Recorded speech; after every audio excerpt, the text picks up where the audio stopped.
ہاں مجھے یاد ہے بچپن کا وہ دسمبر، ٹھٹھرتی ڈھلتی شاموں میں آنگن کی دیوار سے سرکتی دھوپ، جلتے ہوئے کوئلے کی مہک اور میرے پھٹے ہوئے گالوں پر لکیریں بناتے وہ جمے ہوئے آنسو،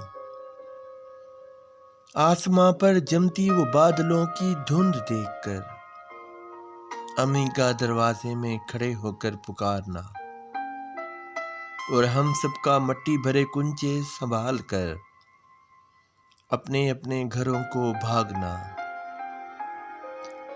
رات بھر چھپ چھپ کر آسماں کو دیکھ کر برف گرنے کی دعائیں کرنا، اور پھر صبح پو پھٹتے ہی صحن میں گرتی برف کے ستارے چننا، اور برف گراتے آسماں کو دیکھ دیکھ خود کو بھی برف کے گالوں کے ساتھ اڑتے ہوئے محسوس کرنا۔ پھر تم آ گئیں اور بچپن کا دسمبر بیت گیا۔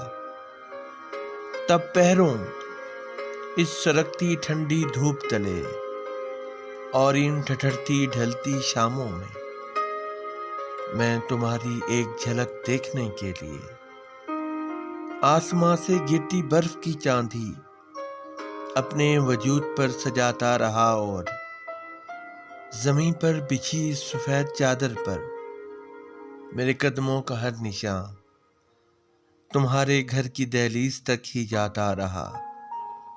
پھر وہ دسمبر بھی بیت گیا، اور دیکھو میں اب بھی گلی کے اسی نکڑ پر کھڑا ہوں۔ ٹھٹھرتی ڈھلتی شام بھی ہے، پر سنہری دھوپ نہیں سرکتی، وقت جیسے تھم سا گیا ہے۔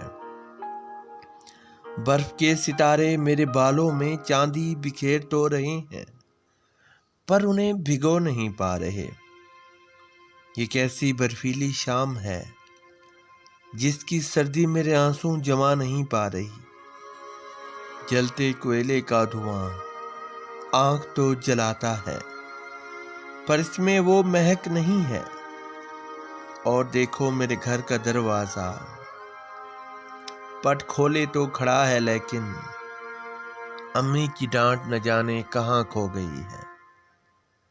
تمہارے گھر کی طرف جاتے سبھی راستے اس قدر سنسان کیوں پڑے ہیں؟ اس برفیلی شام میں اور میرے بچپن کے دسمبر میں کتنا فرق ہے، کتنا فرق ہے۔ السلام علیکم پاکستان۔ کیسے آپ؟ مجھے امید ہے کہ آپ بالکل ٹھیک ٹھاک فٹ فاٹ مزے میں ہوں گے، لائف کو انجوائے کر رہے ہوں گے، پریشانیوں تکلیفوں اور بیماریوں کا ڈٹ کے مقابلہ کر رہے ہوں گے۔ حاشر ندیم صاحب کی یہ خوبصورت سی نظم بچپن کا دسمبر میں نے آپ کے ساتھ شیئر کی۔ امید ہے آپ کو میری یہ ویڈیو بھی پسند آئے گی اور میری شاعری کو آپ ضرور لائک کریں گے۔ اگر آپ نے ابھی تک میرے چینل سبسکرائب نہیں کیا تو پلیز میرے چینل ضرور سبسکرائب کر دیجئے، اور ساتھ میں لگے بیل آئیکن کو بھی پریس کر دیجئے تاکہ میری ہر آنے والی نئی ویڈیو آپ تک پہنچ سکے۔ اس کے ساتھ ہی اپنے میزبان RJ شام کو دیجیے اجازت۔ اپنا بہت سارا خیال رکھیے گا۔ اللہ حافظ، اللہ نگہبان۔